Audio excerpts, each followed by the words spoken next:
Mi madre quiso que dejara Harvard porque mi hermana fracasó. Me negué y me echaron. Años después, con cáncer, me suplicó una cirugía gratis. Mi mamá no empezó la conversación preguntando ¿cómo estás? Abrió con, ¿vas a dejar Harvard este semestre? Sin preámbulos, sin charla trivial, solo una decisión que ella ya había tomado por mí. Yo estaba sentada en mi cama del dormitorio, con la laptop balanceándose sobre una pila de ropa sucia, cuando lo dijo. Y por un segundo, honestamente pensé que la había escuchado mal. Había pasado toda mi vida tratando de ser la hija de bajo mantenimiento, buenas notas, cero dramas, becas para que ella no tuviera que preocuparse. Mi hermana era la que siempre estaba al borde de una nueva crisis.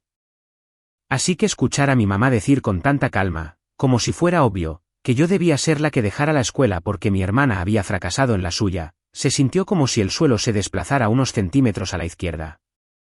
Ella necesita una oportunidad para reiniciarse, dijo mi mamá, como si estuviéramos intercambiando turnos en un trabajo de medio tiempo. Tú puedes volver el próximo año. Harvard seguirá ahí. Tu hermana no tiene nada. Recuerdo mirar la pequeña luz verde en mi pantalla, el vídeo con retraso de su rostro, y darme cuenta de que lo decía en serio. Este no era uno de esos discursos de culpa con los que creces en una familia unida. Esto era un ultimátum. Elige tu título o elige a tu familia. Dije, no. No dramáticamente. No con un gran discurso. Simplemente no. No iba a abandonar. Pensé que eso sería el comienzo de una larga pelea, un compromiso desordenado, tal vez algunas llamadas frías durante unas semanas. En cambio, fue la última conversación normal que tuvimos. No sabía todavía qué decir, no ese día haría que me empujaran fuera de mi propia casa. O que años después, cuando mi mamá estuviera sentada en la sala de espera de un hospital pidiéndome que la ayudara a salvar su vida, esas palabras exactas serían lo único en lo que podría pensar. Si quieres saber cómo llegué de ese dormitorio a esa sala de espera y por qué le respondí de la manera que lo hice, vas a tener que escuchar toda la historia. Antes de esa llamada, antes de que dejar Harvard se convirtiera en una frase que no podía soportar escuchar sin estremecerme, mi vida estaba dividida entre dos versiones muy diferentes de hogar. Estaba la casa real en Los Ángeles, un lugar alquilado de una planta en un barrio donde podías escuchar las discusiones de otras personas a través de las paredes delgadas en las noches calurosas. Y estaba la idea de hogar que mi mamá seguía vendiéndose a sí misma y a todos los demás, ruidosa, unida, leal. El tipo de familia que siempre se mantiene junta, incluso cuando mantenerse junta significaba mayormente fingir que las cosas estaban bien. Soy Sofía, 19 años. La primera en mi familia en llegar a una escuela de la que alguien fuera de nuestro código postal haya oído hablar. Y la única razón por la que pensé en Harvard fue porque un maestro en el grado 11 marcó una nota en mi examen y dijo, sabes que los chicos de aquí también pueden ir a lugares como ese, ¿verdad? A mi mamá, Elena, le encantaba decirle a la gente que yo era la inteligente de la familia, pero era más como si estuviera presumiendo de un boleto de lotería que había comprado y que resultó ganador. Mi hermana, Camila, era diferente. Era mayor, más ruidosa, el tipo de persona que podía entrar en una habitación llena de extraños y salir con 3 nuevos mejores amigos y una bebida gratis. Durante mucho tiempo, mi mamá la llamó mi niña salvaje, con ese tono mitad exasperado, mitad orgulloso, como si fuera un rasgo de personalidad y no algo que podría explotarnos en la cara más tarde. Camila intentó ir a la universidad una vez, un colegio comunitario, clases que empezaban tarde en la mañana para no tener que renunciar a sus noches. Abandonó después de 1 año y medio con pocos créditos, muchas historias y esa profunda y ardiente vergüenza que salía de lado como bromas. Después de eso, rebotó entre trabajos. Mesera en un bar deportivo, recepción en un gimnasio, asistente de algún influencer durante unas 3 caóticas semanas. Y en algún lugar ahí, cuando el dinero escaseaba y las propinas eran malas, encontró las apuestas en línea. Al principio, se mezclaba con todo lo demás que hacía en su teléfono. Una notificación aquí, un icono de aplicación llamativo allá. Pensé que era solo otro juego. Me ponía la pantalla en la cara en la mesa de la cocina. Mira, decía, sonriendo. Acabo de ganar $50 mientras tú hacías cálculo. Había animaciones brillantes, confeti, monedas falsas lloviendo. Lo que no me mostraba eran las pérdidas en el medio. Solo empecé a darme cuenta de lo serio que era cuando pequeñas cosas en la casa cambiaron. El frasco para emergencias que mi mamá guardaba encima del refrigerador de repente estaba vacío. La factura de la luz permanecía sin abrir en el mostrador más tiempo de lo habitual. Atrapé a Camila contestándole mal a mi mamá cuando le preguntó por dinero para la gasolina, ese tono agudo y desesperado que no le había escuchado antes. Mi mamá trabajaba como gerente en una tienda de ropa de rango medio en un centro comercial cerca de la autopista. Era el tipo de trabajo que requería sonreír más de lo que quería, estar de pie más tiempo del que sus pies podían soportar y llegar a casa con la energía justa para comer, ver medio episodio de algo y quedarse dormida frente al televisor. Hablaba de dinero como la gente habla del clima, constantemente, pero como si fuera algo que le sucedía a ella, no algo en lo que tuviera voz y voto. Solo estoy tratando de mantenernos a flote, decía, revolviendo una olla de pasta. Una vez que Camila se estabilice, una vez que te gradúes, las cosas serán más fáciles.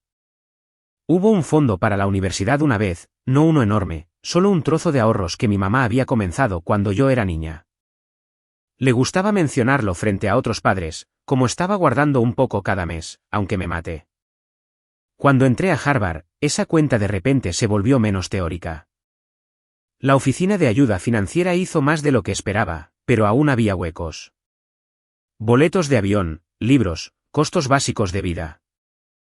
Mi mamá llenó algunos de esos huecos con ese fondo y se aseguró de recordármelo. Ese dinero podría haber ido para un auto nuevo, ¿sabes?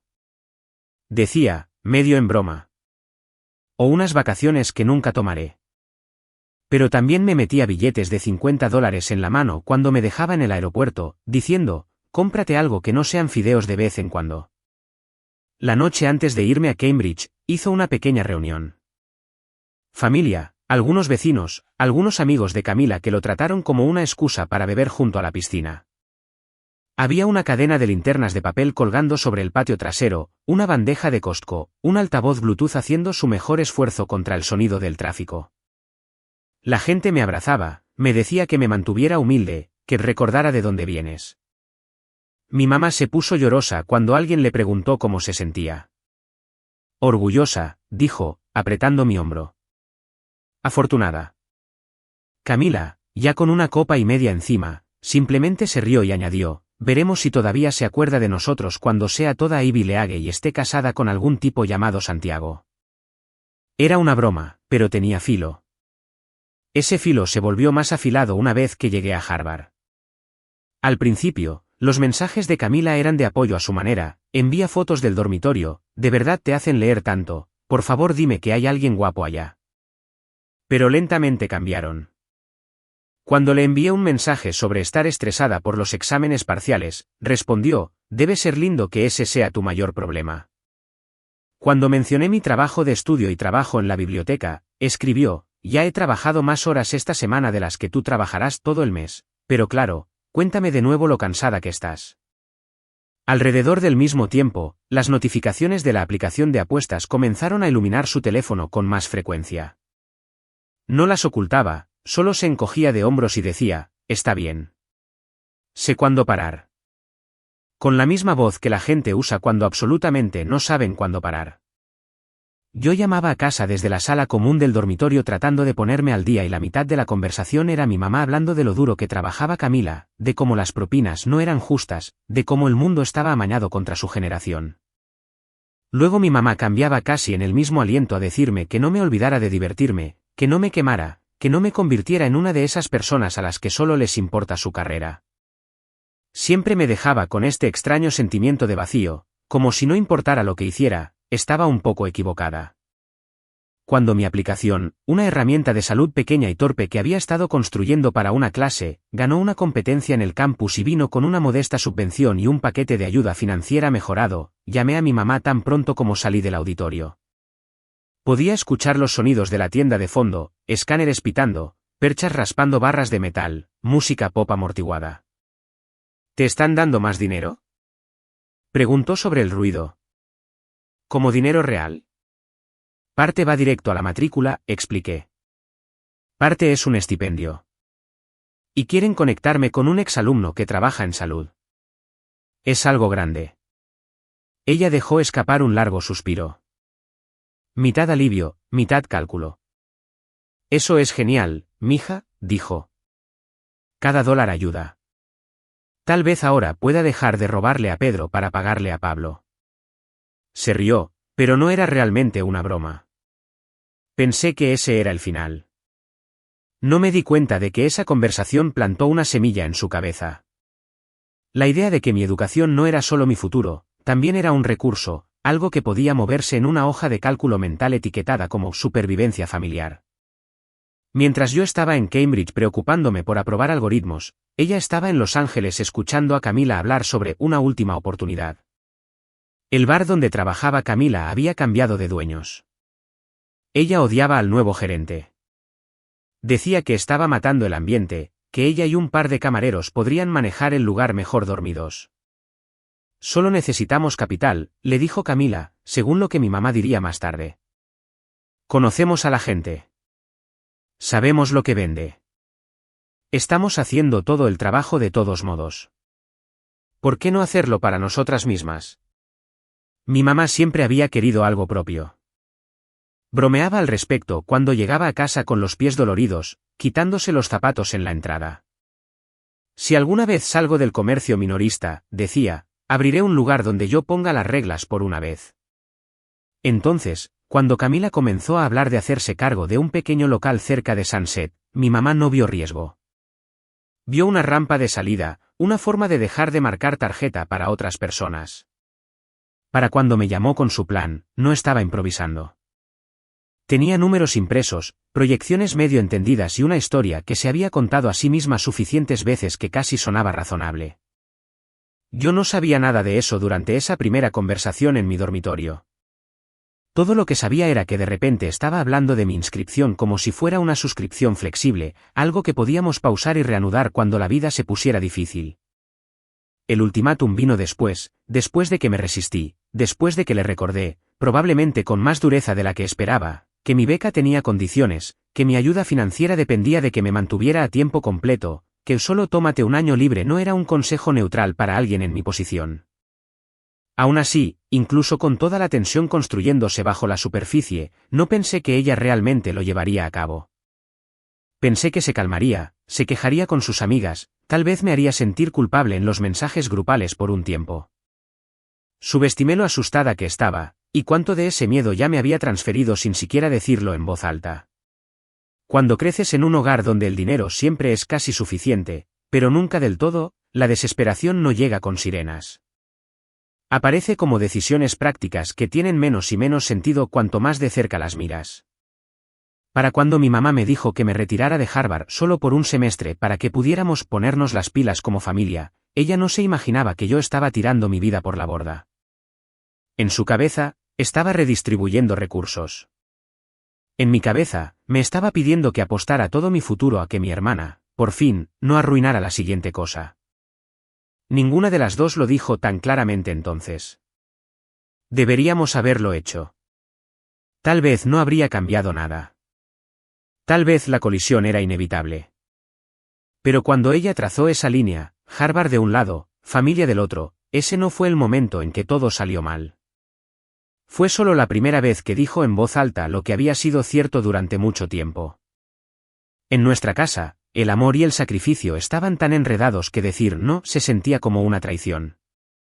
Simplemente no sabía todavía cuán alto habría sido el precio de decir sí, o cuán lejos estaba dispuesta a llegar cuando me negué a pagarlo. La cosa con una frase como puedes retirarte este semestre es que no explota de inmediato. Solo se queda ahí en tu cabeza mientras vuelves a fingir que tu vida es normal. Después de esa llamada, fui a clase a la mañana siguiente como si nada hubiera pasado. Tomé notas.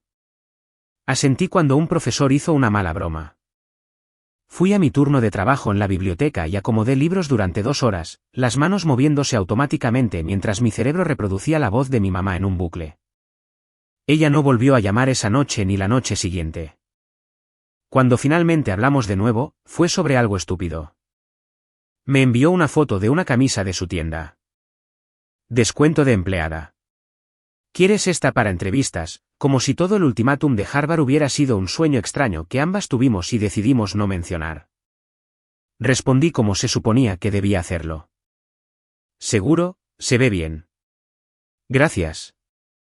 Durante unas semanas, todo se deslizó en este incómodo intermedio. No hablábamos de que yo dejara la escuela. Ella no mencionaba la idea del bar directamente, pero había grietas si mirabas de cerca, pequeños comentarios sobre lo caros que se habían puesto los comestibles, cómo le cortaron las horas a Camila en el trabajo, cómo el dueño estaba siendo dramático sobre la renta atrasada. Yo preguntaba, ¿estás bien? Y ella siempre decía, ¿estamos bien? Solo cansadas. Trabajar duro, ¿verdad? Esa era su frase favorita cuando las cosas claramente no estaban bien. El dinero siempre había sido escaso, pero ahora se sentía como si las paredes se estuvieran cerrando. Lo vi en la forma en que hablaba del fondo universitario también. Pasó de tu dinero para la universidad a ese pequeño colchón que tenemos a que queda en esa cuenta, en cuestión de meses. Me di cuenta, pero no sabía qué hacer con ese sentimiento. No era como si pudiera volar a casa un martes cualquiera y auditar sus finanzas.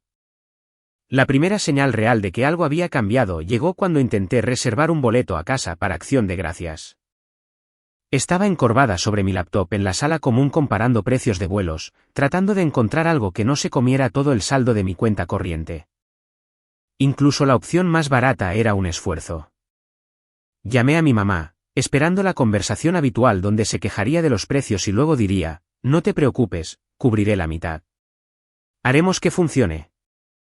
En cambio, cuando le dije la cantidad, soltó una risa corta y molesta. Sofía, no puedo hacer eso ahora, dijo. ¿Sabes cuánto estoy malabareando aquí? Dudé. Pensé que estábamos apartando dinero para viajes. ¿Tú dijiste? Sí, bueno, eso fue antes de que subiera la renta y el auto necesitara reparaciones y le cortaran las horas a tu hermana, me interrumpió. Estoy haciendo lo mejor que puedo. Si quieres venir a casa, resuélvelo. Tú eres la genio, ¿recuerdas? La palabra genio no sonó como un cumplido. Sonó como un cargo que presentaba en mi contra. Hice los cálculos en mi cabeza mientras ella seguía hablando. Si compraba el boleto, me quedaría casi sin nada. Sin colchón para libros el próximo semestre. Sin emergencias aleatorias. Solo vibras y fideos instantáneos. Tal vez me quede aquí este año, dije en voz baja. Mucha gente no va a casa para Acción de Gracias. El comedor hará una cena. Podría estar bien. Hubo una pausa en la línea, un pequeño silencio que se sintió más pesado que todos los gritos de nuestra pelea anterior. «Guau», dijo finalmente. Primer semestre en Harvard y ya eres demasiado buena para Acción de Gracias con tu familia. Eso no es lo que dije, protesté. Solo no quiero ponernos en una situación peor. Los vuelos son caros, mamá. Y literalmente acabas de decir que no puedes ayudar. Dije que estoy cansada, respondió ella. Dije que estoy haciendo lo mejor que puedo, pero tú escuchas lo que quieres. Han pasado 3 meses y ya hablas como si estuvieras visitando desde otro planeta. Tragué saliva. Estoy tratando de ser práctica. Estás tratando de poner excusas, dijo ella. Bien, quédate allá. Disfruta tu elegante y triste cena de campus. Solo recuerda quién mantuvo todo junto para que pudieras estar allí en primer lugar. Colgamos sin decir, te quiero. Acción de Gracias llegó y pasó. Mi compañera de cuarto se fue a casa. El campus se quedó tranquilo de esa manera espeluznante que tienen los edificios grandes cuando no hay suficiente gente en ellos. Comí pavo que sabía a cocinado por comité. Me reí de una película con un par de otros estudiantes que también estaban atrapados allí. Y traté de no pensar en la silla vacía en nuestra mesa en casa con mi nombre en ella. Después de eso, el tono de nuestras conversaciones nunca volvió a ser lo que había sido. Se volvieron más cortas, más transaccionales. Mi mamá preguntaba por las notas, pero no por lo que estaba aprendiendo. Preguntaba si había encontrado algún trabajo extra, seguido de medias bromas sobre cómo nos vendría bien una fundadora de startups exitosa en la familia. Cada mención de dinero venía con un pequeño giro, un recordatorio de que mi educación no era solo mía en su mente. Los mensajes de Camila pasaron de sarcásticos a extrañamente silenciosos. De vez en cuando, enviaba una foto desde algún bar, una multitud borrosa, un letrero de neón con una leyenda como, otra noche, envíen cafeína. O, si quieres cambiar vidas por una semana, estoy lista. A las 2 de la mañana, hora suya, llegaban largas notas de voz, del tipo que se nota que fueron grabadas después de una bebida o 3. A veces estaba nostálgica. ¿Recuerdas cuando solíamos robar cereal a medianoche y ver televisión basura? A veces estaba resentida. Debe ser lindo tener gente dándote dinero para estudiar mientras el resto de nosotros realmente trabaja. Una vez, solo una vez, sonó pequeña. Pensé que estaría más avanzada para este momento, dijo con voz temblorosa. No le digas a mamá que dije eso. No lo hice. Fue lo más cerca que estuvo de admitir que las cosas no estaban funcionando. Unas semanas después, me desperté con un correo electrónico del banco. Alerta de saldo bajo. Fruncí el ceño, me di la vuelta y abrí la aplicación. La cuenta de ahorros compartida que mi mamá había abierto hace años, la que todavía tenía unos cuantos miles la última vez que revisé, estaba casi en cero. No cero, pero lo suficientemente cerca como para que se me cayera el estómago. Había varios retiros listados durante el último mes. Renta, servicios públicos, un pago a un lugar que no reconocí, luego otro que definitivamente coincidía con el nombre de un proveedor de servicios de bar. Miré los números hasta que se volvieron borrosos. Luego llamé a mi mamá. Esta vez contestó al primer timbre. Hola, ¿viste las nuevas fotos que envié de la tienda? Preguntó. Nos llegó este envío horrible de suéteres neón. Juro que alguien en corporativo me odia. ¿Vaciaste los ahorros? La interrumpí. Hubo una pausa. No larga, solo lo suficiente. Usé lo que necesitábamos, dijo. ¿Qué quieres decir con necesitábamos? Pregunté. Ese dinero era para la escuela. Tú dijiste que eso era para la escuela. La escuela está pagada, respondió ella. Tú misma me lo dijiste. Becas, subvenciones, lo que sea. Mientras tanto, la renta se debe ahora. Los comestibles se deben ahora. Tu hermana tuvo un mes lento. Me dieron menos horas porque están cortando turnos.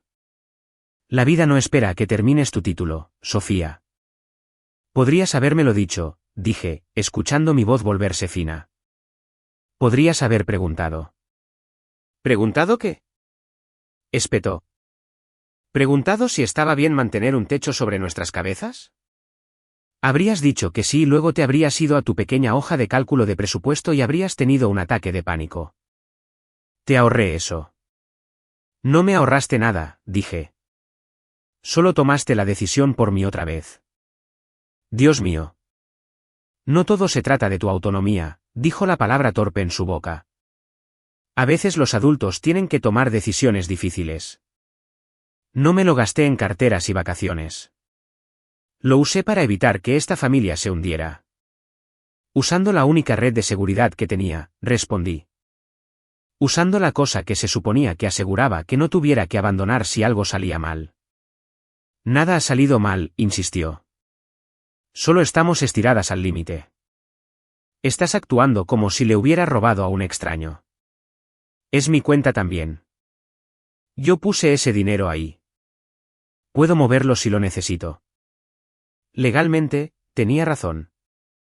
Emocionalmente, se sentía como estar parada frente a una puerta abierta y ver a alguien empacar tus cosas sin preguntar. Entonces, ¿dónde termina? Pregunté en voz baja. Si consigo otra beca, ¿es para la familia también? Si tomo más turnos, ¿es solo más prueba de que puedo soportar perder apoyo? Estás torciendo esto, espetó. Siempre haces esto cuando estás asustada. Actúas como si yo fuera la villana. Estoy tratando de hacer que esto funcione para todas nosotras. Estás allá arriba en la mejor escuela del país porque yo no me rendí cuando las cosas se pusieron difíciles. ¿Crees que yo tenía a alguien en quien apoyarme cuando tenía 19 años? Creo que estás tan acostumbrada a sobrevivir que no te das cuenta cuando me estás pisando para hacerlo, dije. Hubo un largo silencio. Podía escuchar el tráfico a través de la ventana de su auto, el débil pitido de un escáner de caja en algún lugar. Cuando habló de nuevo, su voz era plana. Si vas a hablarme como si fuera algún tipo de ladrona, tal vez necesitamos tomarnos un descanso de estas conversaciones. Concéntrate en tu gran e importante vida. Nosotras resolveremos la nuestra. Nunca dije que fueras una ladrona, protesté. Dije que me sentí traicionada. Es lo mismo, dijo. Hiciste tu elección, Sofía. Te quedaste allá. Elegiste eso. Así que no me llames desde tu dormitorio y actúes sorprendida de que el resto de nosotras estemos tomando decisiones también. Esa fue la última conversación real que tuvimos. Después de eso, mis llamadas iban al buzón de voz más a menudo. Cuando contestaba, era superficial. ¿Clima? ¿Trabajo? Te escuchas ocupada, no te retengo. El chat grupal familiar siguió sin mí. Lo supe porque un día abrí mis mensajes y me di cuenta de que no había visto una notificación de él en semanas. Cuando me desplacé, había desaparecido. No necesité preguntar qué pasó. Alguien me había eliminado. Tal vez mi mamá, tal vez mi hermana, tal vez ambas. Mi número técnicamente todavía funcionaba, pero la línea entre nosotras se había quedado en silencio de una manera que se sentía más permanente que cualquier colgada dramática. No descubrí que también me había cerrado la puerta de mi antigua habitación hasta mucho más tarde, cuando un vecino mencionó que la habían ayudado a mover cajas a tu espacio y preguntó cuándo vendría a casa para ver los cambios. Sonreí y mentí y dije, pronto. Aunque ya sabía que lo que solía ser hogar se había cerrado detrás de mí. No fue cinematográfico. No hubo una puerta cerrada de golpe, ni un grito de estás muerta para mí. Solo una serie de decisiones pequeñas y prácticas que sumaban una verdad: si quería quedarme en la escuela, estaba sola. Así que me apoyé en lo único sobre lo que todavía tenía control. Tomé un turno extra en la biblioteca. Comencé a tomar pequeños proyectos independientes. Nada glamoroso. Una herramienta de programación torpe para una clínica local. Un script para limpiar datos de encuestas de pacientes para un estudiante de posgrado que se ahogaba en hojas de cálculo. Seguí ajustando la pequeña aplicación de salud que había construido para clase. No porque pensara que cambiaría el mundo, sino porque me hacía sentir que estaba construyendo algo que me pertenecía. De vez en cuando el dolor se volvía demasiado fuerte, abría mis mensajes y pasaba el dedo sobre el nombre de mi mamá. La imaginaba en la mesa de la cocina frotándose las sienes con una mano, el teléfono boca abajo junto a una pila de facturas. Pensaba en llamar y decir, empecemos de nuevo. Ofrecer enviar lo poco que me quedaba. Luego recordaba la cuenta de ahorros vacía, el boleto de avión que no pudo ayudarme a comprar, la forma en que había dicho, hiciste tu elección. Como si me hubiera ido de una fiesta, no de un edificio en llamas que ella misma había encendido. Al final, siempre hacía lo mismo. Bloqueaba mi teléfono, lo ponía boca abajo en el escritorio y abría mi laptop en su lugar. Si no quedaba nadie para atraparme, iba a tener que volverme muy buena construyendo mi propia red. El verano se me echó encima mientras estaba ocupada fingiendo que todo estaba bien, finales, plazos de proyectos, esas extrañas conversaciones de medio adiós que tienes en los pasillos cuando la gente está empacando para pasantías. Todo eso se difuminó. Le dije a la gente que no iba a casa porque era demasiado caro volar, lo cual era cierto, pero no toda la verdad. La verdadera razón era que podía sentir algo esperándome en Los Ángeles, y no estaba lista para caminar directo hacia ello. Mi mamá resolvió ese problema por mí. Ella decidió venir a mí en su lugar. No me dijo que volaba. Solo me envió un mensaje una mañana, estás en el campus. Y 20 minutos después, estaba parada afuera del edificio de ciencias, entrecerrando los ojos hacia la piedra como si estuviera tratando de decidir si le impresionaba. Se veía más cansada que la última vez que la había visto. Un poco más delgada. Había débiles hebras grises en sus sienes que no recordaba. Pero cuando me abrazó, fue el mismo agarre apretado y familiar que solía hacerme sentir que nada malo podía pasar mientras ella tuviera una mano en mi espalda. Por un segundo, casi olvidé que estábamos en medio de algo. Caminamos a una cafetería justo fuera del campus porque se negó a dejarme pagar los precios absurdos de la cafetería. No volé hasta aquí para beber café de $8, dijo, rodando los ojos. Quiero un lugar normal. Nos sentamos en una mesa pequeña junto a la ventana. Ella observaba a los estudiantes pasar apresurados con sudaderas y auriculares, sus ojos siguiendo los logotipos en sus ropas. ¿Todos aquí caminan así de rápido?, preguntó. Se siente como si todos llegaran tarde a algo. Esa es más o menos la vibra, dije, constantemente 10 minutos tarde. Ella sonrió un poco ante eso, pero se desvaneció cuando llegaron las bebidas, y no quedó nada entre nosotras más que vapor y silencio. Entonces, dijo, revolviendo azúcar en su taza sin mirarme. He estado pensando mucho desde la última vez que hablamos. Mi estómago se apretó. Sabía a dónde iba esto. ¿Sobre los ahorros?, pregunté con cuidado. Sobre todo, dijo ella. Sobre Camila, sobre ti, sobre esto. Hizo un gesto vago hacia el edificio, el campus, mi vida entera. Probablemente no dije las cosas bien por teléfono. Eso fue lo más cerca de una disculpa que estaba dispuesta a llegar, pero fue suficiente para hacerme doler el pecho. Solo necesito que me escuches antes de que decidas que soy un monstruo. Ahí estaba. La palabra que ella pensaba que yo estaba usando para ella. Está bien, dije. Estoy escuchando. Tomó aire. El tipo que la gente toma antes de saltar al agua fría. Tu hermana no está construida como tú, comenzó. Tú te has cargado a ti misma desde que tenías, ¿qué?, 12 años. Te metiste en este lugar. Resuelves becas, trabajos, lo que sea. Caes de pie. Camila no. Cuando ella se equivoca, golpea concreto. Esa no es mi responsabilidad, dije más suavemente de lo que sentía. Lo sé, respondió mi mamá, sorprendiéndome. En papel, no lo es. Pero en la vida real, es de todas nosotras. Ella es familia. Cuando una de nosotras se hunde, todas somos arrastradas. Así es como funciona. Me contó sobre los últimos meses en Los Ángeles, cómo el dueño había amenazado con el desalojo 2 veces, cómo la compañía eléctrica había comenzado a enviar avisos rosas, cómo el bar de Camila se había convertido en algo más tenue y extraño, con nuevos dueños cortando horas y pidiendo a los empleados que invirtieran en eventos. Se metió más profundo con esas aplicaciones, dijo mi mamá en voz baja. No me di cuenta de lo malo que era.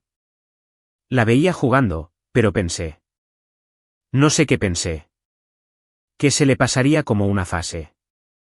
Dijo fase con esa pequeña voz avergonzada como si supiera que sonaba ridículo. Empezó a pedir prestado, continuó mi mamá. Primero fue de mí, luego de amigos, luego de gente a la que no quieres deberle. Cuando descubrí cuánto. Casi vomitó. Y la cosa es que no es mala, Sofía.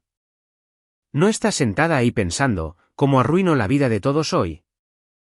Solo está atascada y asustada y es mala estando asustada. Así que decidiste arreglarlo, dije, como siempre haces. ¿Qué quieres que diga? Espetó, luego se frotó la frente como si se arrepintiera. Sí, decidí arreglarlo. Encontré una manera que no involucraba que ella terminara Dios sabe dónde con gente que no queremos cerca. Hay un tipo que quiere vender su lugar. Un pequeño bar cerca de Hollywood. Buena ubicación, clientes leales. Se está divorciando. Quiere salir. Está dispuesto a vender barato si nos hacemos cargo del contrato de arrendamiento y algo de su deuda. Es un desastre, pero es viable. Mamá, dije lentamente. Ser dueña de un bar no es un plan de rehabilitación. Es un trabajo, dijo ella. Es una estructura.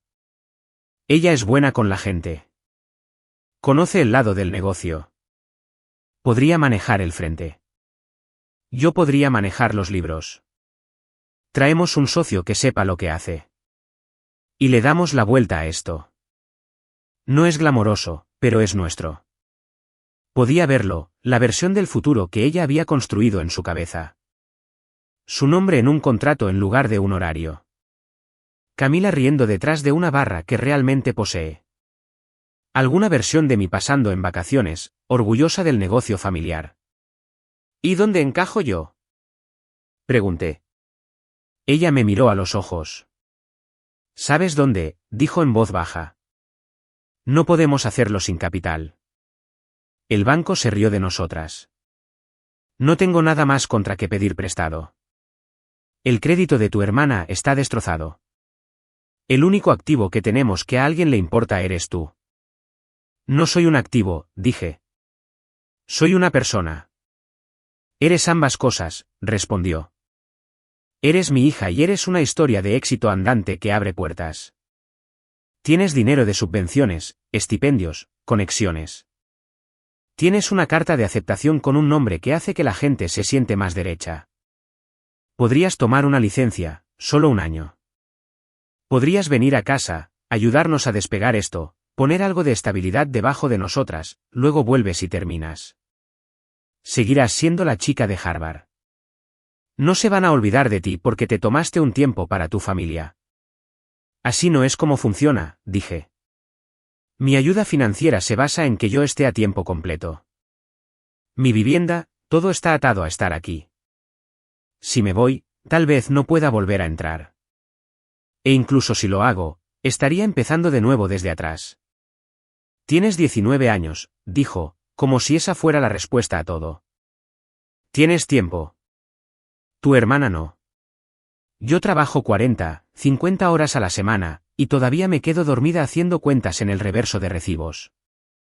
No puedo mantener esto unida yo sola nunca más. Necesito ayuda. Ayuda real. No solo llamadas telefónicas. Y estoy orgullosa de ti, mamá.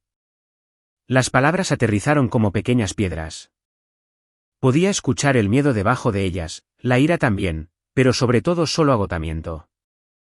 Hubiera sido más fácil si hubiera venido en modo villana, si hubiera gritado y culpado y hecho simple odiarla. En cambio, se sentó allí en una silla de café barata, luciendo como alguien cuya vida se había estado comprimiendo lentamente hacia adentro durante tanto tiempo que ya no podía decir de dónde venía la presión. Me estás pidiendo que apueste mi única salida, dije suavemente, en la misma persona que ya ha demostrado que no puede manejar el dinero que tiene. Te estoy pidiendo que confíes en nosotras, dijo ella. Que confíes en mí, que creas que si tenemos una oportunidad sólida, no la arruinaremos. No te crié sola solo para que nos des la espalda cuando no es conveniente. Tragué el nudo en mi garganta. No me criaste sola, dije. Yo también estuve allí. Trabajé. Estudié. Mantuve la cabeza baja. Hice mi parte. Y ahora te estoy pidiendo que hagas más, dijo. ¿Por qué puedes? Porque eres lo suficientemente fuerte. Porque tu hermana no lo es. Nos sentamos en silencio por un momento, el zumbido bajo de las conversaciones de otras personas llenando el espacio entre nosotras. Pensé en las noches estudiando a la luz de mi laptop mientras ella cerraba la tienda. El fondo universitario que había picado durante años, la forma en que había presumido de mí a cualquiera que quisiera escuchar.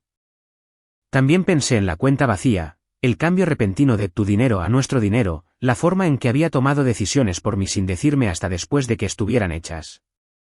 Quería ser el tipo de hija que dice que sí. Quería ser la persona que de alguna manera pudiera arreglar todo con un gran sacrificio y nunca resentirlo. Pero podía ver el futuro que ella estaba describiendo. Y no terminaba conmigo deslizándome limpiamente de vuelta a mi dormitorio un año después como si nada hubiera pasado. Terminaba conmigo atrapada en Los Ángeles. Título a medio terminar. Currículum extrañamente desequilibrado explicando a futuros empleadores por qué había dejado una de las mejores escuelas del país para administrar un bar que tal vez ni siquiera sobreviviría lo suficiente para ponerlo en mi LinkedIn. No me voy a retirar, dije finalmente. Ni por un semestre, ni por un año. Lamento que las cosas sean difíciles. Lo lamento. Pero hice un gesto entre nosotras. Entre Cambridge y Los Ángeles, entre la posibilidad y el pánico. Esto es lo único que he tenido que no está construido sobre negación. No puedo renunciar a eso. No lo haré.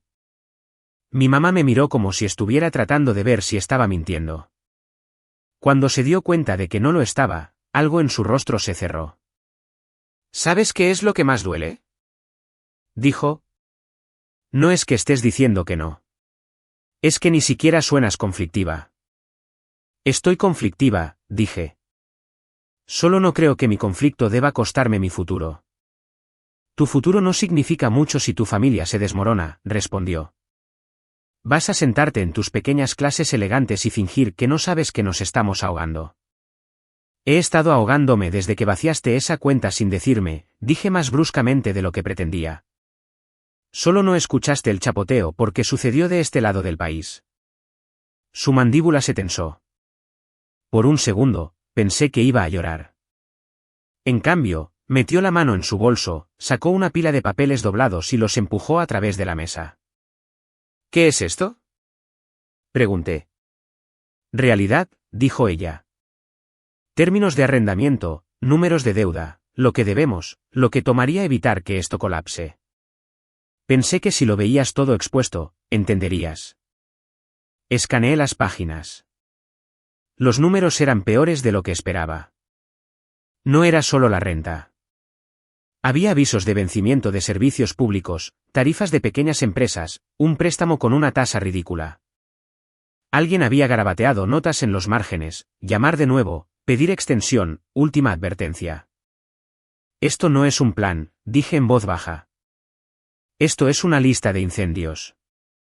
Es como se ve la vida cuando no tienes a Harvard respaldándote, dijo ella. No todas vivimos en alguna burbuja de campus. Allá afuera, la gente hace malabares. Roban a Pedro para pagarle a Pablo. Hacen tratos. Se buscan la vida. Lo hice por ti toda tu vida. Todo lo que te pido es que lo hagas por nosotras una vez. Una vez nunca es solo una vez, dije. Tú lo sabes. Ella me miró durante mucho tiempo, sus ojos escaneando mi rostro como si lo estuviera memorizando. Cuando finalmente habló, su voz era calmada de una manera que me asustó más que cualquier grito. Si te alejas de esto, dijo, si eliges tu programa y tu aplicación y tu nueva vida sobre las personas que te criaron, no me llames después y actúes sorprendida cuando no quede nada a lo que volver. ¿Estás diciendo que no soy bienvenida?, pregunté. Estoy diciendo, respondió, empujando su silla hacia atrás, que no puedes tenerlo de las dos maneras. No puedes tratarnos como personajes de fondo opcionales y luego esperar que estemos esperando cuando sea conveniente para ti. Te necesitamos ahora. Si no estás con nosotras ahora, entonces. Dejó la frase colgando. El resto estaba bastante claro. Se puso de pie por un segundo. Pensé que podría tocar mi hombro, besar mi frente, hacer algo que reconociera que esto era difícil para ambas. En cambio, recogió su bolso, alisó el frente de su blusa y dijo, envíame tu horario si cambias de opinión antes de la fecha límite de retiro. Después de eso, supongo que ya veremos. Luego salió caminando. Me quedé sentada allí con los papeles frente a mí y un café que se había puesto tibio, viéndola cruzar la calle a través de la ventana del café. No miró hacia atrás. Una semana después, cuando revisé mi factura telefónica, mi línea ya no era parte del plan familiar. La cuenta de ahorros compartida estaba formalmente cerrada. La llave que todavía llevaba en mi llavero, la de la casa en Los Ángeles, bien podría haber sido un trozo de chatarra. La próxima vez que abrí nuestro viejo chat grupal, vi una línea gris de texto, ya no estás en esta conversación. Sin explicación, sin mensaje de despedida, solo eso. No fue dramático. No fue una puerta cerrada en mi cara. Fue mi vida siendo editada silenciosamente como un documento en el que alguien más decidió que no me quería. Ojalá pudiera decir que levanté el teléfono y luché más duro. No lo hice. Fui al tablero de trabajos del campus en su lugar. Si ya habían decidido que estaba sola, entonces esa era quien necesitaba aprender a ser. Lo que finalmente me atrajo de nuevo hacia Los Ángeles no fue la culpa o la nostalgia o alguna gran realización dramática. Fue un recordatorio de calendario que había olvidado borrar, llamar a mamá. Cumpleaños. Mi teléfono anunció una mañana mientras estaba sentada en una pequeña sala de reuniones de vidrio en Cambridge revisando informes de errores con un estudiante de posgrado con el que había comenzado a trabajar en un proyecto de investigación construido alrededor de mi aplicación de salud. Miré la notificación hasta que se desvaneció, luego al espacio vacío que dejó atrás. Para entonces, habían pasado 2 años desde que ella había salido de esa cafetería. Había terminado mis años de segundo y tercer año sin ir nunca a casa en un descanso. Intercambiamos tal vez 3 correos electrónicos cortos en total, todos sobre cosas prácticas, formularios de impuestos, una pieza de correo que accidentalmente fue a la vieja casa, una pregunta sobre si todavía necesitaba algo de mi habitación de la infancia. Dije que sí. Ella respondió, demasiado tarde. Ya lo doné. En algún lugar en medio de todo ese silencio, mi vida había hecho lo que las vidas hacen cuando estás demasiado ocupada sobreviviendo para narrarlas, siguió adelante.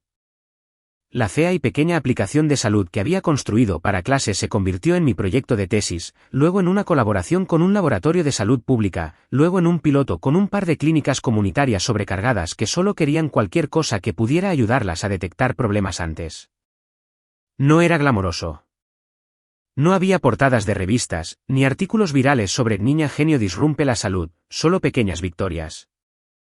Un estudio que mostraba que nuestra herramienta ayudó a marcar a algunos pacientes en riesgo antes, una subvención que mantenía los servidores funcionando, un contrato a tiempo parcial después de la graduación para poder seguir construyendo en lugar de tomar el primer trabajo corporativo que viniera con un salario decente. Me quedé en Boston después de obtener mi título, compartiendo un apartamento demasiado pequeño con una amiga que tampoco podía permitirse irse todavía. Trabajaba largas horas y pasaba demasiado tiempo frente a pantallas. Pero al menos ahora era bajo mis propios términos. Harvard se convirtió en una línea en mi currículum en lugar de un acantilado al que me aferraba. Y a veces, en momentos tranquilos, pensaba en la conversación en ese café y sentía una extraña mezcla de ira y alivio. Si hubiera vuelto a Los Ángeles, si hubiera tratado de arreglar todo como mi mamá quería, nada de esto existiría. La aplicación, el trabajo, la pequeña y obstinada sensación de que mi vida me pertenecía. Todavía revisaba a Camila y a mi mamá a veces, de la manera digital y distante en que mantienes el control sobre personas con las que realmente no hablas. El Instagram de Camila se mantuvo público por un tiempo. El bar cerca de Hollywood parecía real. Fotos borrosas de un pequeño escenario, especiales de bebidas rotulados a mano en pizarras, selfies detrás de un mostrador con una leyenda como, construyendo algo desde cero. Deséennos suerte. Mi mamá aparecía en el fondo de algunas publicaciones, limpiando mesas, sonriendo con esa sonrisa cansada de intentándolo demasiado, que reconocía de sus días en el comercio minorista. Luego comenzaron las lagunas. Semanas sin publicaciones. Leyendas que sonaban más maníacas que de celebración. No creerían el drama con nuestro dueño. Algunas personas no entienden la lealtad. ¿Alguna vez sienten que están a un mal mes de perderlo todo? Yo me desplazaba, leía, cerraba la aplicación y me decía a mí misma que no era asunto mío. Había hecho lo que tenía que hacer. Ellas habían tomado sus decisiones. Mi trabajo no era estar en una cabina de control remoto al otro lado del país tratando de alejarlas de cada acantilado. Entonces, una noche, unos años después de la graduación, mi teléfono se iluminó con un número que no reconocí. Código de área, Los Ángeles. Casi lo dejo ir al buzón de voz. «Ávido», respondí. «¿Hola?» Hubo un momento de estática, luego una voz que no había escuchado en tanto tiempo que casi no la reconocí. «¿Sofía?» «¿Camila?» Mayor, más áspera en los bordes, pero aún inconfundiblemente ella. No dije nada al principio. Parte de mí estaba esperando un remate, que ella se riera y dijera que había llamado a la persona equivocada. Que esto era algún error. ¿Realmente vas a colgarle a tu propia hermana?, dijo cuando me quedé callada un momento demasiado largo. Eso es frío, incluso para la chica de Harvard. El apodo me golpeó como una descarga eléctrica leve. ¿Qué quieres, Camila?, pregunté, manteniendo mi voz plana.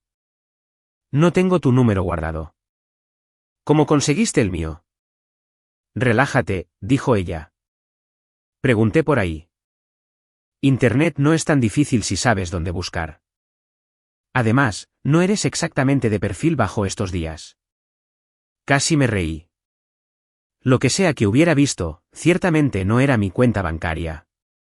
En serio, dije, ¿por qué llamas? Hubo un sonido de crujido en su extremo, como si estuviera caminando o moviéndose en una silla de plástico. Cuando habló de nuevo, el sarcasmo se había drenado de su voz. «Es mamá», dijo. «Está enferma». Por un segundo, la habitación se inclinó hacia un lado. Me senté sin querer. «¿Qué tipo de enferma?», pregunté. Los detalles vinieron en fragmentos. Pruebas de hospital, una palabra que solo había escuchado en conferencias y artículos de revistas, de repente adjunta a la persona que solía dormir en el sofá con la televisión encendida porque estaba demasiado cansada para irse a la cama. Quimio, complicaciones, seguro que cubría algunas cosas y se encogía de hombros ante otras. Lo detectaron tarde, dijo Camila. Ella ignoró cosas. Ya sabes cómo es. Seguía diciendo que era estrés o edad o que necesitaba más café. Para cuando finalmente fue, estaban hablando de etapas y escáneres y toda esa mierda. Mi cerebro cambió a la parte clínica de sí mismo que había escuchado a los médicos hablar sobre curvas de riesgo y protocolos de tratamiento. Hice preguntas. Las respuestas de Camila eran imprecisas, pero suficientes para construir una imagen mental. No sin esperanza, pero serio, costoso, complicado. ¿Por qué me llamas a mí?, pregunté en voz baja cuando terminó. Porque trabajas en este mundo ahora, dijo Camila como si fuera obvio. Tienes tu pequeña aplicación de salud o lo que sea. Conoces médicos, conoces sistemas, probablemente sabes cómo meternos en algún programa o conseguir un descuento o algo. Ella necesita cirugía, luego algún tipo de terapia después. El seguro básico cubre la versión barata. La buena. Soltó una risa amarga. Esa es una historia diferente. No soy doctora, dije automáticamente. Escribo código. Escribes código para doctores, respondió. No te hagas la tonta. Hemos visto los artículos. Chica local usa IA para cambiar la salud. Todo lo que estoy escuchando es que tengo contactos que podrían ayudar a mi madre a no morir. La forma en que dijo mi madre hizo que sonara como si estuviéramos hablando de dos personas diferentes. No sabía que seguías mi trabajo tan de cerca, dije. Seguimos lo que podemos, murmuró. Las noticias de pueblo pequeño viajan. Mamá lloró en la sala de descanso cuando vio tu cara en su teléfono y fingió que solo tenía algo en el ojo. La imagen hizo que se me cerrara la garganta, pero forcé mi voz a mantenerse uniforme. Podría haber llamado. No necesitaba enviarte a ti. Ella no me envió, dijo Camila. Ella no quería molestarte. Seguía diciendo que tiene su propia vida ahora. Está ocupada. No necesita lidiar con esto. Luego se quedaba callada y miraba la pared durante una hora. Me cansé de ver eso, así que busqué tu número. Ahí estaba de nuevo. Esa mezcla desordenada de resentimiento y protección que siempre había definido a Camila. Mitad acusación, mitad lealtad equivocada. ¿Qué quieres realmente de mí?, pregunté. Sé específica. El doctor mencionó algún ensayo clínico o una terapia más nueva en un hospital más grande, dijo. Dijo que mamá podría calificar, pero hay una lista de espera, papeleo, política, lo que sea. Pensamos que tal vez tú podrías. No sé. Hablar con alguien. Usar tu bonita firma de correo electrónico. Poner una palabra. Si hay algún fondo de caridad o una subvención o algo con tu nombre en él, tal vez escuchen más. Se quedó callada por un segundo, luego agregó más suave, y si no hay nada que puedas hacer, al menos dímelo directamente para que no siga prometiéndole milagros que no puedo cumplir. Esa última parte me tomó por sorpresa. Fue la cosa más honesta que le había escuchado decir en años. ¿Qué tan mal está financieramente?, pregunté. Camila se rió sin humor. Perdimos el bar hace un tiempo, dijo. La renta subió, los números bajaron, los inversores huyeron. Mamá ha estado haciendo lo que puede. Turnos extra, trabajos secundarios, vendiendo cosas. Yo estoy juntando cosas. Nada estable. Estamos atrasadas en mucho. Si no obtenemos ayuda, ella obtiene la opción más barata y a esperar que sea suficiente. Me froté la frente. En mi escritorio frente a mí, una nota adhesiva me recordaba llamar a una clínica sobre renovar nuestro contrato piloto. En mi pantalla, una presentación a medio terminar para una conferencia modesta parpadeaba, la diapositiva del título aún abierta, Detección temprana en entornos con recursos limitados. La distancia entre mi trabajo y mi familia de repente se sintió delgada como el papel. ¿Ella sabe que me estás llamando?, pregunté. Aún no, admitió Camila. Es terca. Sigue diciendo que lo resolveremos mientras mira facturas que no puede pagar. Pero si dices que sí a intentarlo siquiera, le diré. No lo dirá, pero te extraña. Es como si siempre hubiera una silla apartada para ti en su cabeza en la que nunca te sientas. Cerré los ojos por un segundo. Hubiera sido más fácil si Camila hubiera entrado agresiva. Si me hubiera culpado desde el primer segundo, si esta llamada hubiera sido toda manipulación, entonces podría haberla archivado bajo lo mismo de siempre y colgado. En cambio, lo que escuché fue a alguien asustada, sobrepasada, alcanzando la única palanca que pensaba que aún podría mover algo. No puedo prometer nada, dije finalmente. No te voy a decir que puedo meterla mágicamente en algún programa perfecto, pero puedo mirar lo que dicen sus doctores. Tal vez preguntar a un par de personas que conozco para explicar las opciones más allá de eso. Se va a tratar del seguro, los ingresos, donde está recibiendo tratamiento. No puedo anular eso con una sola llamada telefónica. Entonces, ¿tú qué? ¿Leerás algunas cosas y nos avisarás?, preguntó Camila, la sospecha arrastrándose de vuelta a su voz. Las veré, dije, sorprendiéndonos a ambas. Voy a estar en California el próximo mes para una conferencia en San Francisco. Si puedes llevarla allá, podemos sentarnos, revisar todo. No voy a hacer esto por teléfono como alguna representante de servicio al cliente. San Francisco, repitió ella. ¿Crees que mamá puede simplemente subirse a un avión? Hay autobuses, dije. Trenes. Cubriré los boletos si ese es el problema. Pero si voy a poner mi nombre o mis contactos en la línea, quiero mirarlas a ambas a los ojos y escuchar exactamente qué está pasando primero. Hubo una larga pausa. No le va a gustar, dijo Camila. Es orgullosa. Odia pedir ayuda. Sí, dije. Sé de dónde saqué eso.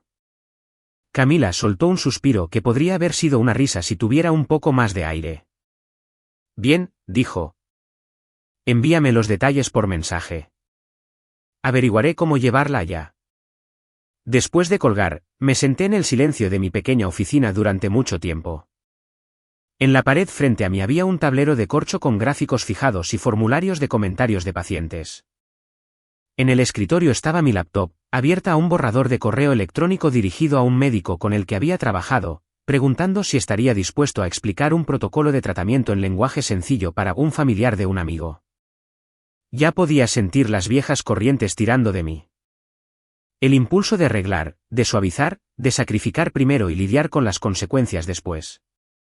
Pero también sentí algo más.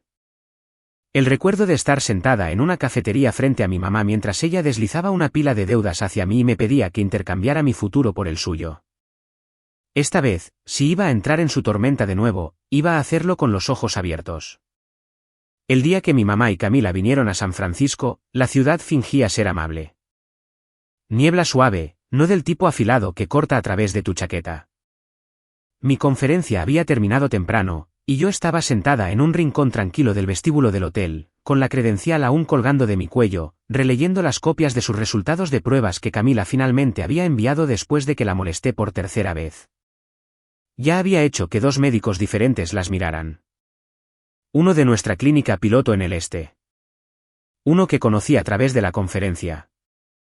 Ambos dijeron básicamente lo mismo. Esto era serio pero no sin esperanza. Cirugía y luego una terapia combinada. No las cosas experimentales de primera categoría que Camila había insinuado por teléfono, pero aún caro si ya estabas bajo el agua.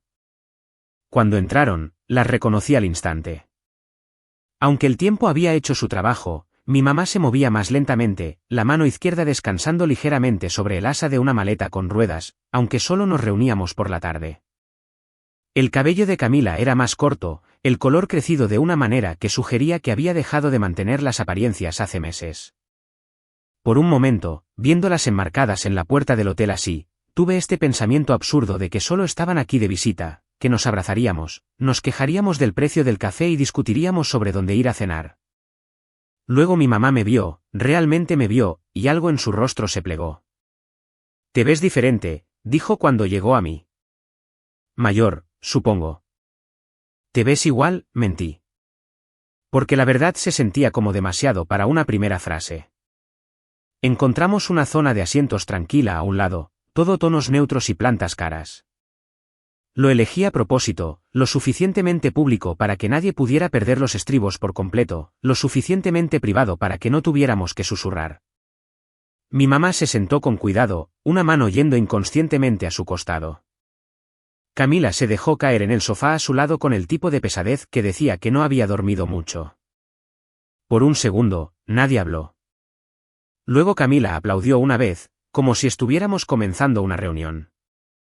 «Bien», dijo. «¿Has visto los papeles? ¿Has hablado con tus amigos doctores? Entonces, ¿cuál es el veredicto? ¿Hay una puerta mágica por la que podamos pasar a mamá o no?» «No hay puerta mágica», dije. «Hay opciones, algunas buenas, algunas menos buenas, pero no hay una entrada VIP secreta donde digo una contraseña y todo se vuelve gratis y fácil». Mi mamá soltó una risa suave y sin humor. «Hubiera sido lindo», murmuró.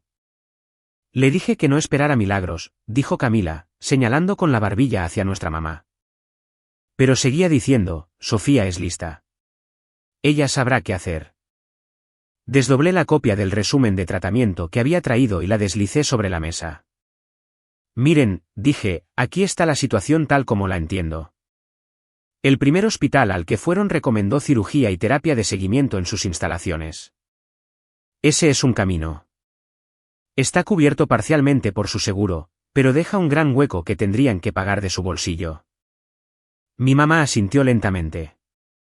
«Nos dieron un número», dijo. «Podría haber sido un número de teléfono a otro planeta. También hay hospitales más grandes», continué, «que están ejecutando ensayos. Podrías calificar para uno o dos. Los ensayos a veces cubren más de los costos, pero renuncias a cierto control. Y hay listas de espera y viajes. Es mucho». «Pero tú conoces gente allí», interrumpió Camila. «Ese es todo el punto, ¿verdad? Puedes hacer que la muevan hacia arriba o al menos que la noten». «Puedo hacer preguntas», dije. «Puedo enviar correos a doctores y decir, oye, ¿puedes explicar esto en español sencillo? ¿Es este lugar de buena reputación? Hay fondos de caridad a los que pueda aplicar». Ya he hecho algo de eso. Pero no puedo enviarles un correo y decir, hagan esto gratis porque es mi madre. Así no funciona nada de esto. Tienen sus propias listas, sus propios criterios. Si doblan las reglas, no va a ser porque alguna persona de tecnología de nivel medio de Boston envió un párrafo triste.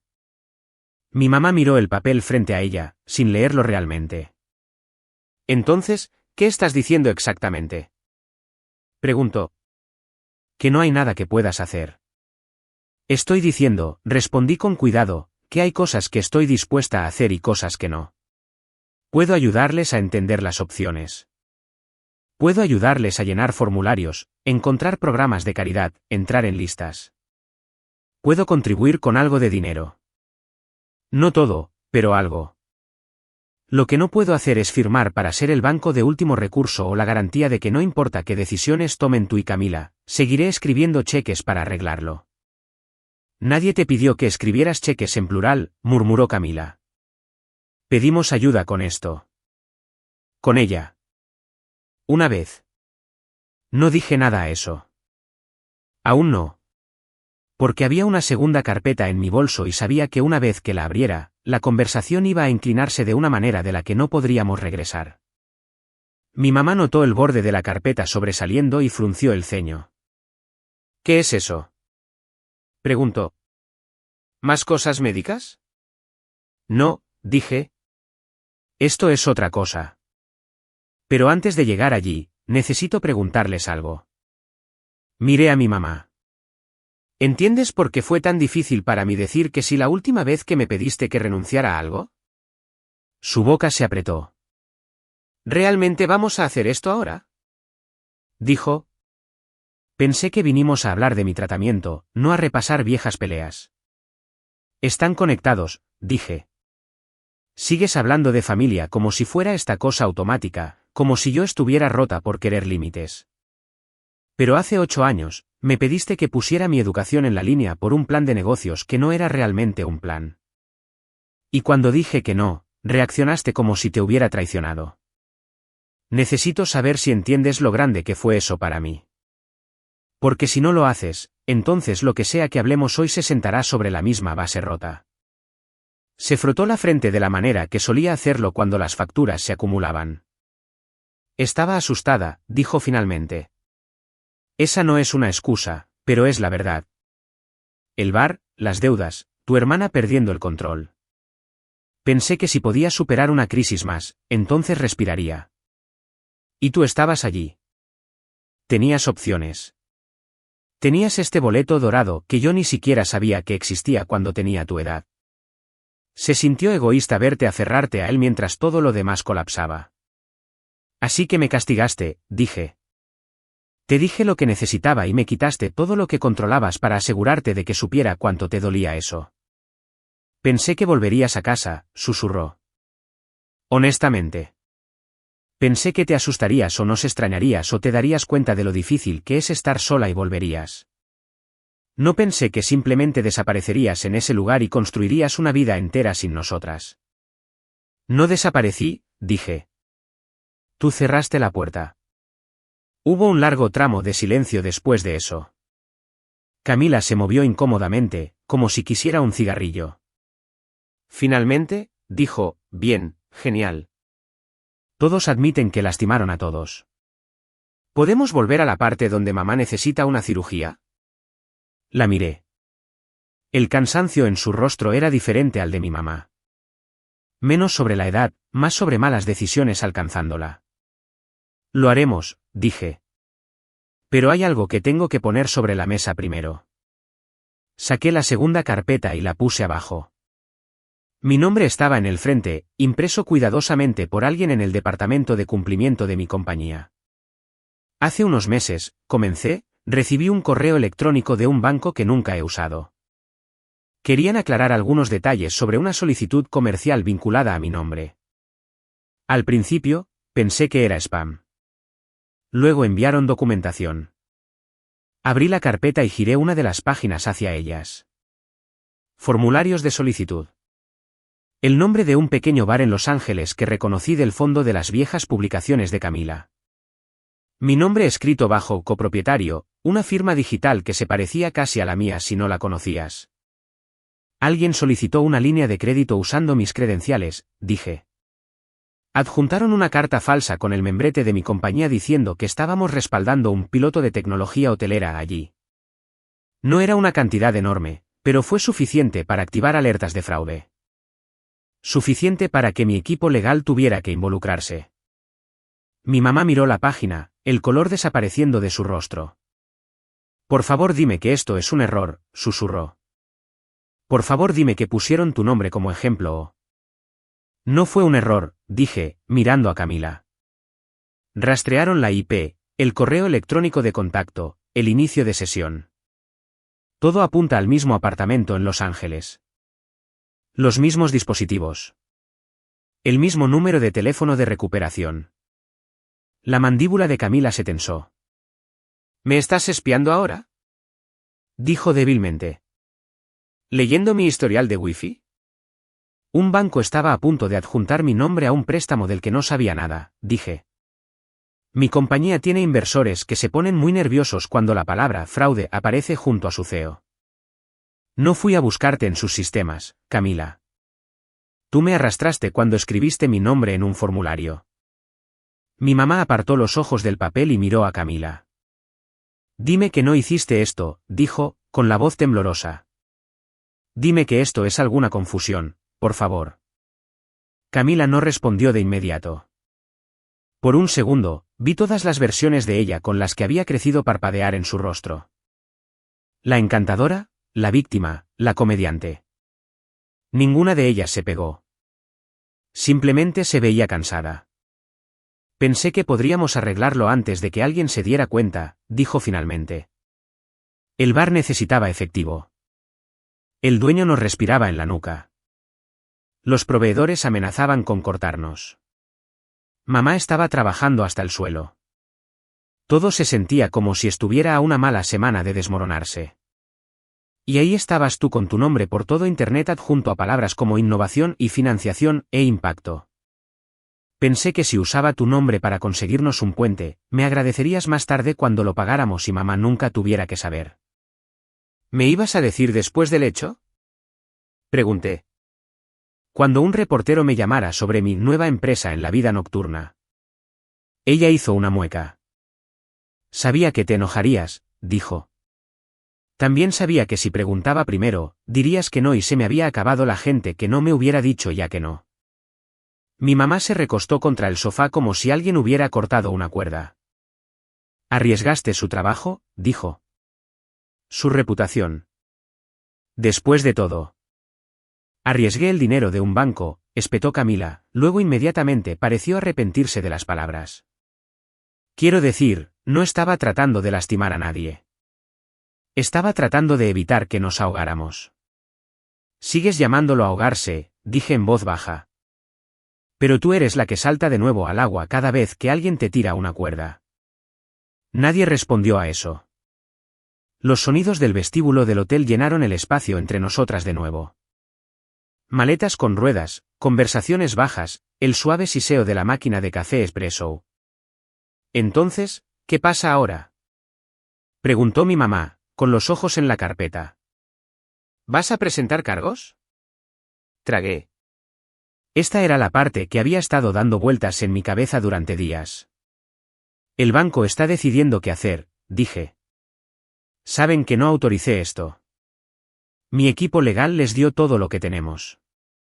Están viendo si es parte de un patrón más grande. No voy a mentir para protegerte si piden una declaración. Tampoco voy a llamar a la policía yo misma. No me interesa empeorar tu vida por deporte. Me interesa sacar mi nombre de cualquier cosa que no sea mía. ¿Así que te vas a quedar ahí y dejar que le hagan lo que quieran a mi hija?, demandó mi mamá. Ahí estaba, el destello de la vieja versión de ella, la que podía ignorar una década de contexto y hacer zoom directo a nos estás lastimando. No me estoy quedando atrás, dije. Estoy saliendo de un desastre que no hice. Hay una diferencia. Camila soltó un suspiro tembloroso. Sabes que van a mirar todo, dijo. No solo esto. Cada pago atrasado, cada transferencia, cada decisión estúpida. Lo van a poner todo bajo un microscopio. Así es como funciona la responsabilidad, dije, más suave de lo que probablemente merecía. No solo te juzgan por el único momento en que te atraparon. Mi mamá se presionó los dedos contra las sienes. Esto es exactamente por lo que no quería decirte, murmuró. Cada vez que venimos a ti, se convierte en un sermón, un juicio. Ustedes no vinieron a mí, le recordé. Tu nombre surgió cuando alguien más comenzó a hacer preguntas. Estás aquí ahora porque Camila llamó, porque necesitas algo. De nuevo, eso aterrizó. Ella se estremeció. Luego se enderezó un poco, tanto como su energía se lo permitía. Bien, dijo. Estamos claras. No eres nuestra red de seguridad. No mentirás por nosotras. No te sacrificarás por nosotras. Mensaje recibido. Pero sigo siendo tu madre. Estoy sentada aquí con un diagnóstico que me asusta. ¿Realmente me vas a mirar y decir que no hay nada que estés dispuesta a hacer? Por un momento, todas las versiones de mí misma chocaron. La adolescente desesperada por su aprobación. La joven de 20 años durmiendo en la biblioteca porque mi sistema de apoyo se había evaporado. La mujer sentada en aburridas salas de conferencias discutiendo sobre protocolos de ensayo. La persona que había aprendido lenta y dolorosamente que el amor sin límites es solo otra forma de ser tragada. Te ayudaré a llenar solicitudes de becas y caridad, dije. Te conectaré con una defensora de pacientes en la que confío que sabe cómo pelear con el seguro. Pondré algo de dinero para la diferencia, lo que pueda permitirme razonablemente sin arruinar mi propia vida. Conseguiré una segunda opinión si quieres una. Pero no vaciaré mis ahorros, no pediré préstamos ni firmaré el nombre de mi compañía junto a nada de esto. No voy a construir mi futuro sobre el mismo agujero en el que están paradas. No otra vez. Mi mamá me miró, buscando una grieta en mi rostro. ¿Realmente estás bien con eso?, preguntó en voz baja. ¿Sabiendo que podría no recibir el mejor tratamiento porque trazaste una línea? Mi garganta se cerró. No, dije. No estoy bien con nada de esto. Pero he terminado de fingir que las únicas opciones frente a mí son salvar a todos o ser un monstruo. Puedo preocuparme por ti y aún así no quemar mi vida por ti. Esas cosas no son mutuamente excluyentes, no importa cuántas veces hayas tratado de decirme que lo son. Camila sacudió la cabeza como si no pudiera creer lo que estaba escuchando. Suenas como un podcast, dijo. Mitad desprecio, mitad mecanismo de defensa. Límites, opciones, responsabilidad. Debe ser lindo tener todas las palabras correctas. No se trata de tener las palabras correctas, dije. Se trata de finalmente creer que tengo el derecho a usarlas. Hablamos de logística después de eso. Se sintió casi surrealista estar sentada allí discutiendo sobre trabajadores sociales del hospital y plazos de subvenciones mientras el aire entre nosotras chisporroteaba con todo lo no dicho. Escribí números, marqué líneas en formularios, les di el nombre de la defensora de pacientes que ya había aceptado a regañadientes tomar un caso familiar complicado. Cuando terminó, mi mamá dobló los papeles cuidadosamente y los volvió a poner en su bolso. Se veía mayor que cuando había entrado. No solo cansada, gastada. ¿Sabes?, dijo, poniéndose de pie lentamente. Cuando eras pequeña y te enfermabas, solía dormir en el suelo junto a tu cama. Tu padre pensaba que estaba loca. Decía, ella está bien. Está respirando. Ven a dormir. Pero necesitaba estar allí por si acaso. No sabía qué hacer con esa información. No borraba nada, pero aterrizó en algún lugar profundo de todos modos. No espero que duermas en el suelo junto a mi cama, continuó. Solo pensé que cuando realmente contara, aparecerías de la manera en que yo lo hice. Estoy apareciendo, dije. Solo que no de la manera a la que estás acostumbrada. Ella asintió una vez, como si no estuviera de acuerdo, pero no tuviera la energía para discutir. Camila me abrazó para despedirse sin previo aviso. Fue rápido y rígido, más hábito que afecto, pero fue algo. Van a hacer un ejemplo de mí si esto del banco sale mal, dijo contra mi hombro. Lo sabes, ¿verdad? Van a seguir la evidencia, respondí.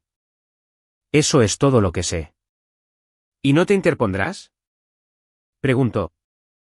¿No lo arreglarás? Me aparté lo suficiente para mirarla a los ojos. No agregaré peso a la balanza, dije. Pero he terminado de poner mi pulgar en ella a tu favor cuando sigues saltando al lado equivocado. Ella soltó una risa que sonó casi como aceptación. Supongo que finalmente se me acabaron las vidas extra, dijo. Tomó más tiempo del que debería. Cuando se fueron, las vi pasar por las puertas del vestíbulo y desaparecer entre la multitud de la ciudad. Tuve el repentino e irracional impulso de correr tras ellas, llamarlas, decir, olvídalo.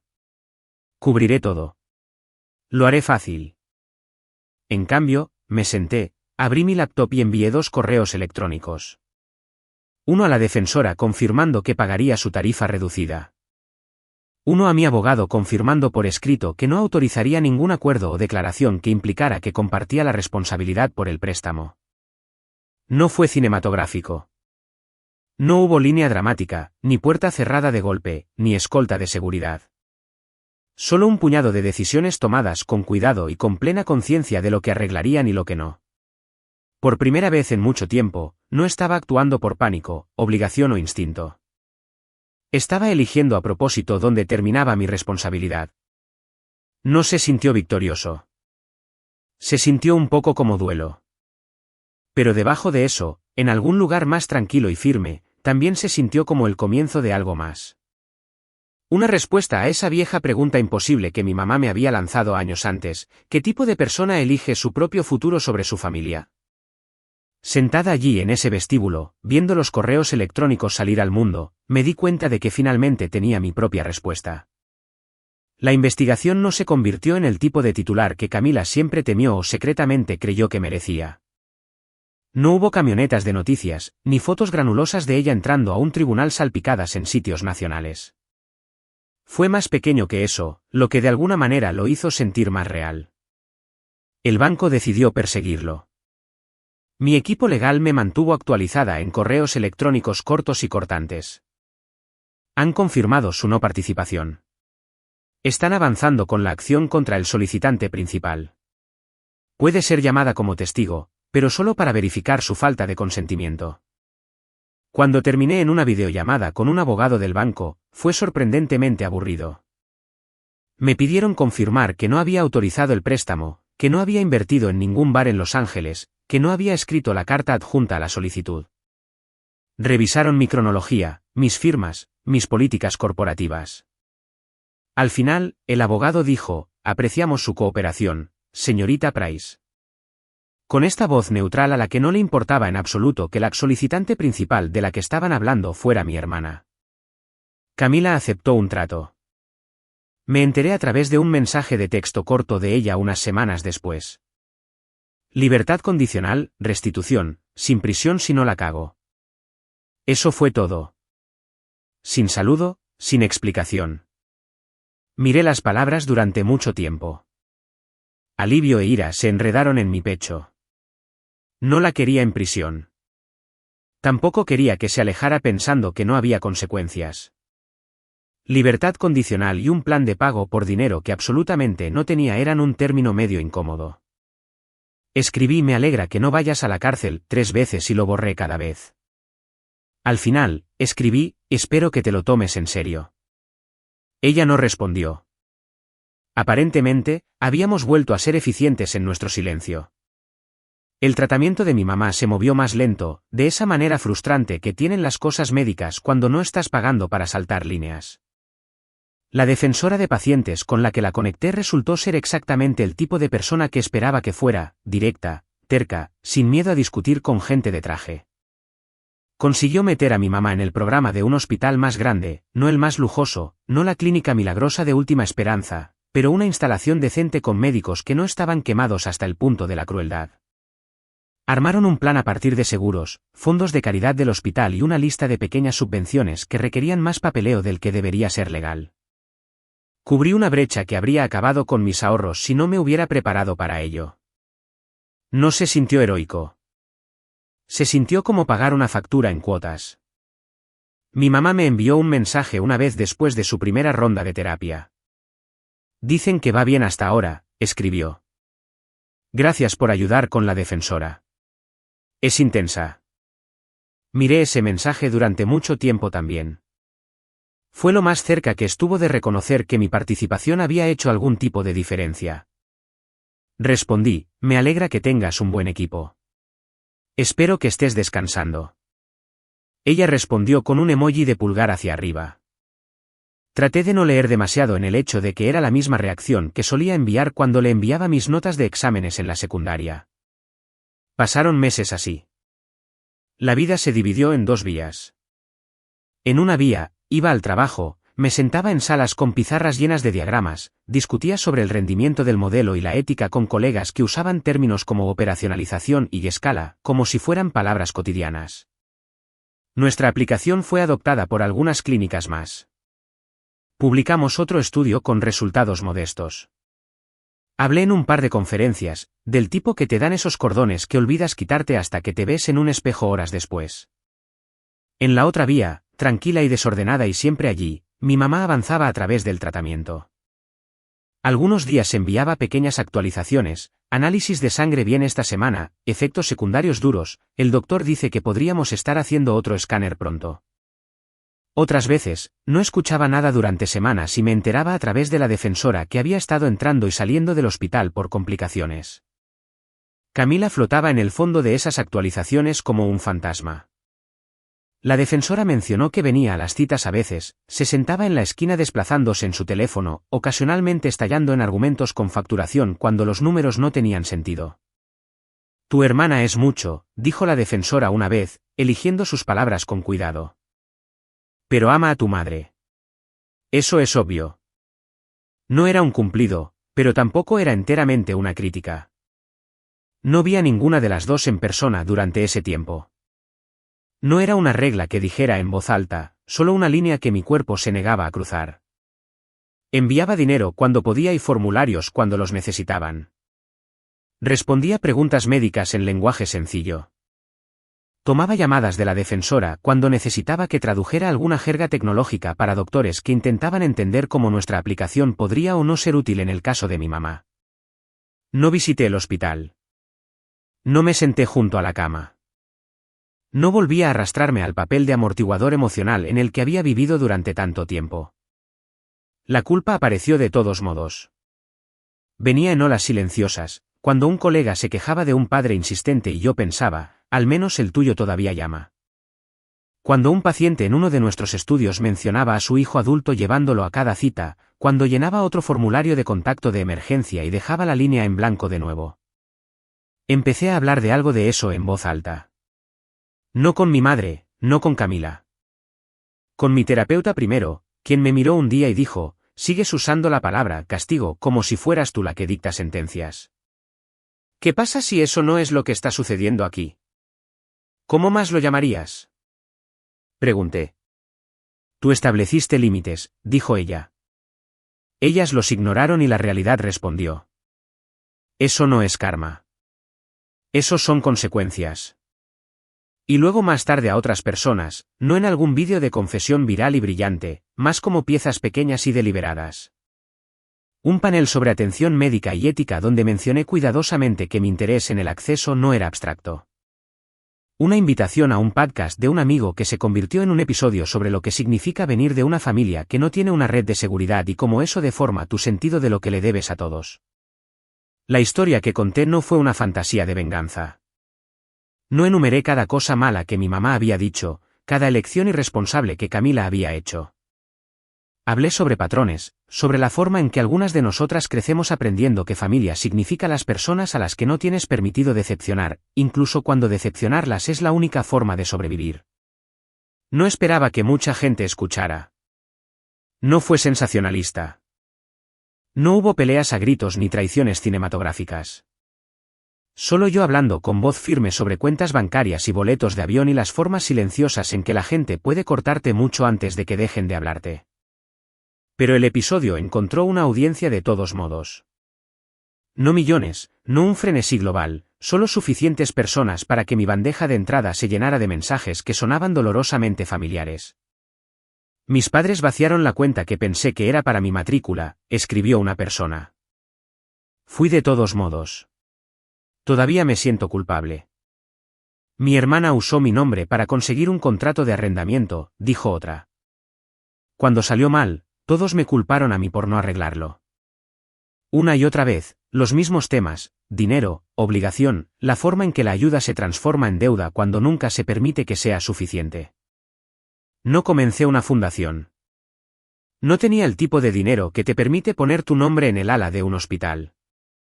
Pero hice algo pequeño que se sintió honesto. Creé una página de recursos en el sitio de nuestra compañía, fuera de la navegación principal, no pegada en la página de inicio, con enlaces a defensores de pacientes, asistencia legal de bajo costo, herramientas de alfabetización financiera y recursos de salud mental para personas navegando exactamente el tipo de nudo en el que yo había estado atrapada. Pagué a un escritor para ayudar a que el lenguaje fuera claro y acogedor. Puse una nota en la parte inferior con una línea simple: si creciste sintiendo que eras responsable de arreglar todo, esto es para ti. No fue venganza. Fue una forma de tomar el desastre de mi vida y convertir al menos parte de él en un mapa para alguien más. Lo más cerca que estuve de ver a mi mamá de nuevo fue una casi visita un año después de que comenzara su tratamiento. Estaba en Los Ángeles por trabajo, reuniéndome con una clínica que intentábamos traer a nuestra plataforma. El hogar de ancianos donde había terminado estaba a 15 minutos en auto. Lo sabía porque lo había buscado en el segundo en que se reservó mi vuelo, luego fingí durante días que no lo había hecho.